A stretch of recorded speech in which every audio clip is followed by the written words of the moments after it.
Number 17 on this list now. Utah's own linebacker Devin Lloyd. Okay? Devin Lloyd, for me, is the modern Mike. Okay? It is a dude that knows how to play in a run-pass conflict on every down.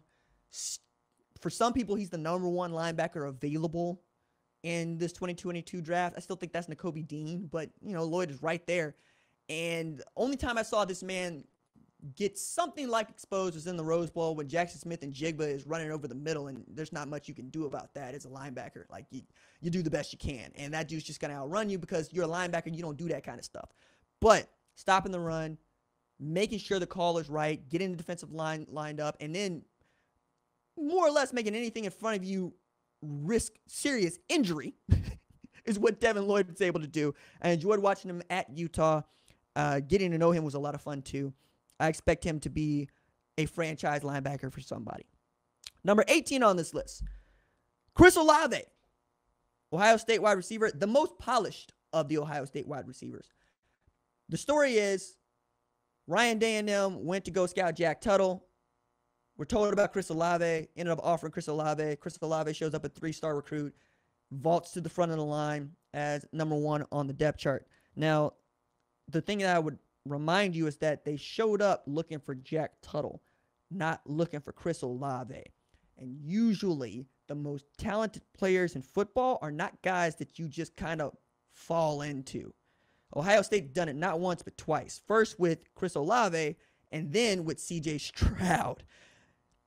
Sometimes it's luck, sometimes it's evaluation, but the reason that I'm not as high on him as I am Williams, Mechie, or even Wilson is for those reasons, right? The ceiling is a little bit lower to the ground for him than it is for others, but, you can do a lot as a polished receiver.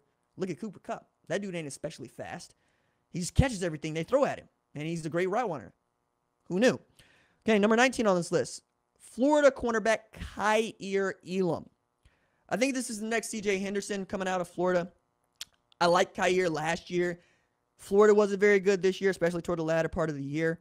But I think if they were, we'd be talking more about Kaiir and how good he is as a cover corner. I thought he was a better defensive back than Marco Wilson, and Marco Wilson got drafted. So, I think he's in this mix to be a first-round pick, and I'll be happy. I'm going to take a chance missing on that because I think he's that great. Number 20, Demarvin Leal, coming out of Texas A&M. This is a guy that I was high on, made my first round projected to start the season, and he finished that way on a pretty doggone good Texas A&M team. I think he's a Chris Jones lookalike, that Chris Jones that plays for Kansas City. If you can get that kind of production out of him, this is a steal for you because you usually can't draft all pros in the first round. Sometimes you do, but not usually. Every once in a while, you end up with like an E.J. Manuel. So number 21 on this list, Michigan defensive end David Ojabo. Really enjoy Ojabo. Tamba Ali with more upside for me. Favorite story about David Ojabo is the one that he told about needing to walk up to Aiden Hutchinson to ask, why did the offense spike the football? For me, that demonstrates how much growth he can do in this sport. And having that kind of terror coming off the edge that still has that kind of upside is intoxicating to me. If I am a general manager, if I'm a scout, if I'm a developer of talent, yeah, I'm going to go and use a first-round pick on that guy. For the same reason I think the Los Angeles Chargers use a first-round pick on Kenneth Murray Jr. You see a guy that is that fast and that big, you're going to go draft him and hope you can teach him football. And that's basically what they had done, making Kenneth Murray Jr. the first Oklahoma defense player drafted in the first round in 10 years. And he's their starting middle linebacker for most of the year. I think that Ojabo can do that for another team. Okay, number 22 on this list. Jordan Davis. One of my favorite players in college football all last year. A quite literal mountain of a man. The comp here for me is Vince Wilfork. Won the Chuck Bednarik Award, goodness me, for best defensive player in football. He allowed Georgia to be Georgia, as far as I'm concerned. Now, Jalen Carter also allowed them to be Georgia. But when you can occupy double teams, you free up your linebackers to go make plays. Because Georgia was living off of simulated pressure, this was big. That means you didn't know if they were sending Dean, if they were sending Tyndall. if they were sending either Walker, Trayvon, or Quay, or even, at times a safety. He allows you to do that sort of stuff because he was able to be that big, that strong, and that fast, quite frankly, quick at 350 pounds, right? 6'6". He's going to have a good time in the NFL because there just aren't that many dudes like him that can do what he does. Like, I'm thinking of Hicks for the Cardinals. I'm thinking of, my goodness, at Baylor, Kaiir Elam. Man, yeah, you keep going here. I think he's going to have a great career. Number 23 on this list, Cincinnati cornerback, AHMAD Gardner. Sauce. A1 sweet feet to the uninitiated. I think the comp here is Byron Murphy. I think this is a dude that is long, rangy, and can provide that number one corner that you need. The stat going on around him is like, didn't allow a TD and whatnot. And I'm going, I can't trust that one as much because DeAndre Baker won the Thorpe Award. He didn't allow a TD for like 3 years. And then, he ain't been that great in the NFL. I prefer to look at what AHMAD Gardner did against Alabama. And between he and Kobe Bryant, by the way, who was the Thorpe Award winner, it was a no-fly zone. Like, when they hit their big play, Alabama, Bryce Young to Ja'Cory Brooks for a 44-yard TD, it was over the top of the number 3 corner. It wasn't over the top of Bryant or Gardner. They just chose not to test him, and basically he kept Jameson Williams in check for most of the game. Go draft that guy. Number 24 on this list, Kenyon Green. I think the comp here, Dallas Cowboys guard Zach Martin. I don't think that's much of a stretch. Green was outstanding at A&M, and I expect him to be outstanding in the NFL. Number 25 on this list, going back to USC with Drake London. Okay? Before his injury, probably wins the Biletnikoff Award. He was that good. This is a guy that started out basically playing the Y, the tight end. And when I talked to Clay Helton last spring, I asked him to compare, Drake London to somebody else because they were going to move him outside. They were going to move him outside in the numbers, let him play some wide receiver. He says, I think this is a Mike Evans type. And I was like, yo, because Mike Evans could just as easily, with a little bit more bulk, be a tight end for you, right? Now, Tampa Bay doesn't have that problem because they got O.J. Howard, they got Cam Bate, and they got Gronk. But that's the kind of player Drake London can be. He can be that Mike Evans type. Number 26 on this list, Penn State wide receiver Jahan Dotson. It's a loaded wide receiver draft, just like last year and the year before that. I think the comp here, though, is Antonio Brown. I'm talking about on the football field, for those of y'all that want to get funny, because Jahan was catching everything that was thrown his way. And most of the time, he was the only dude making catches for Penn State. But he would take the top off the defense. He could work in the middle of the field. If you're looking for a high-volume guy to be in the slot or even on the outside, a guy that can be your number one, I think Jahan Dotson is that dude. Bet on himself and had an outstanding season this year. I mean, look at this. Gets both feet in here. No, just the 1 foot. All right. Looked like he got both feet in on that. But I had a lot of fun watching him play in the Big Ten this season. I think that with the right quarterback, it could be a match made in heaven. He's got great run after the catch speed. I'm excited to see Jahan Dotson in the NFL. All right. Number 27 on this list, Cincinnati quarterback Desmond Ridder. I've said my piece about Desmond Ridder, but I think his ceiling, if you're betting on Ridder, is Justin Herbert. Same size, same sort of build. Just hasn't shown that he's the kind of passer that Justin Herbert is, right? You're going to need to develop that. But I think, again, this is for the folks that want to believe in Desmond Ridder. Josh Allen wasn't very good his first year at Buffalo.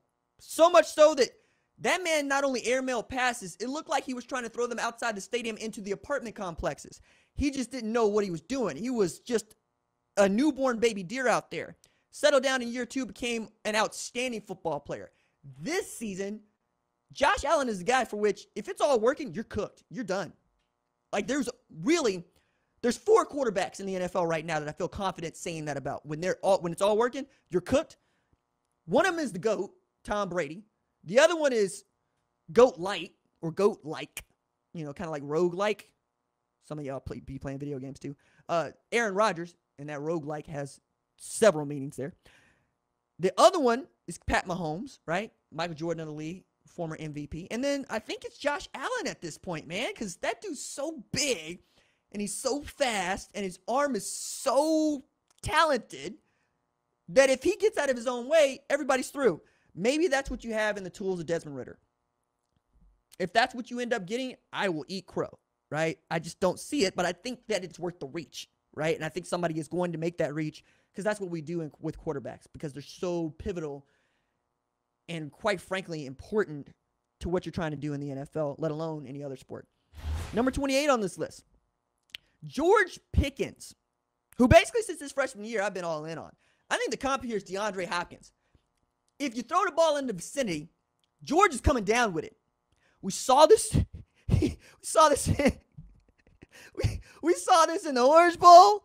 We saw it again in the National Championship. And the man didn't play but like 3 games in all of 2021, but also could show he could be a high volume target too. The 2020 Sugar Bowl, he caught 12 passes, right? For like 179 yards or something like that. It's like 2 TDs. It was stupid what he was doing out there because he was really the only receiving threat that they were displaying at the time because Kirby Smart wants to play murder ball. He wants to run the ball, play defense. And when he had to, threw it up to George Pickens, who said, I got it. No worries. I'll go over the top of anybody's head you need me to go over the top of. And that's what you want in a DeAndre Hopkins type. I think George Pickens is going to be phenomenal in this league. And the first thing people are going to talk about is A.J. Green because A.J. Green comes out of Georgia. But I think you're going to see what I'm talking about when you get to see George Pickens and the way that you saw it with CeeDee Lamb, saw it with DeAndre Hopkins. Number 29 on this list, another Georgia Bulldog. Darian Kendrick, right? Corner. Turned out to be this season who I thought Derek Stingley Jr. would be this season.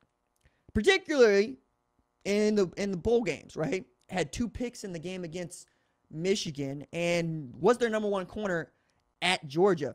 This is a dude that I didn't even know was going to be playing college football, quite frankly, after the trouble that he got in the offseason, need to go into the transfer portal, leaving Clemson, came out of Georgia, turned out to be all right? And then turned into, oh, man, this might be CB1 coming off the board. He's got that sort of upside, and he's shown that sort of polish. Number 30 on this list, Iowa State running back Breece Hall. One of the best tailbacks of the last 10 years. I think the comp here is Jonathan Taylor. He was that productive, and he was that slept on. Like, Jonathan Taylor averaged 2,000 yards rushing for 3 years. Nobody talked about Jonathan Taylor being one of the best tailbacks in college football or one of the best players in college football, right? I feel like that same sort of slept on is Breece Hall. Never finished as a top 5 Heisman finalist, though he was a unanimous All-American at tailback in 2020. And in 2021, also was the offense for Iowa State. If you run that zone scheme like they do at LA, at the Rams, right? Because we got 2 LA franchises. I think he's your bell cow back, right? And I think I'm right in saying this. While the comp might be Jonathan Taylor because that's the dude that y'all have seen here recently, watch Breece Hall end up being much more like Steven Jackson. Okay? It's going to be that much fun. All right? Number 31 on this list, David Bell, coming out of Purdue. So David Bell was the dude that nobody talked about when Rondale was doing what Rondale was doing. And then Rondale went to the NFL, and David Bell became the number 1 and played like one. Like, David Bell could have just as easily won the Biletnikoff Award this season because of what he meant to Purdue football, even as they were playing musical chairs at quarterback. I think the comp here is Adam Thielen at the Minnesota Vikings. Another polished receiver, another dude you can count on most years, because Adam didn't have the greatest year this year, though he was really good, to catch the football, to keep you out of third and long situations, or to trust on third and long situations. I really like watching him play at Purdue, and I'm excited to see what kind of a player he turns into, a proud son of West Lafayette. And finally, number 32 on this list, Oklahoma defensive tackle Perion Winfrey. He's awesome. I really like watching him play in the interior. One of the few junior college transfers at defensive tackle that lived up to the billing. Any of y'all remember Quincy Russell? Know what I'm talking about. But this dude was always running people down, constantly trucking people, and was not afraid. Ooh, look at that. Brock Purdy. I'm sorry about you, dog. I think Perion Winfrey could be what Jerry Tillery is, right? Jerry Tillery at the LA Chargers. He's got that kind of frame. He's got that kind of motor. He wants it. He wanted to wear the Ocho. I hope he wears a single digit in the NFL because it's always fun when I get to see defensive linemen wear single digits.